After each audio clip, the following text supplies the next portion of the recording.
Here's some footage of this water flosser in action so you can kind of get a general idea of how it works. Really simple to use. You just turn it on and it sprays the water out. So instead of flossing or in addition to flossing, this is kind of nice because it sprays the water through. I've been using a water flosser for years now, and while I find it's hard to convince myself to floss every day, using a water flosser for me is more pleasant, really easy. One tip I would have is I prefer to put warm water in it. It just seems more pleasant to me. This one sent to me so I could try it out and make this video, and let's have a closer look at all of the functions. You'll notice as you pop it in, it kind of locks into place. You've got a button here, you can press that and then you can take that out.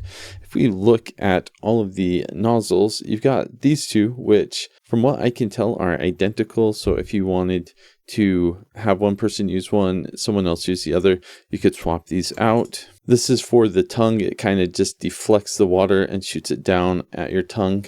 This one has a brush, if you can see some of those bristles. So if you have braces or something like that, this is a good option. And then this one has like a silicone tip. So if you just need to get somewhere precise, that's what this would be used for. One thing to point out is that this reservoir does not detach. The way to put water in is just through this nozzle. It charges via USB-C right here. And to turn it on, you just press the on-off button. And then if you want to cycle through the different modes, you just press the mode. So you've got your strong, normal, soft, and kind of more of a pulsing. And when you charge, it has a little LED that lights up.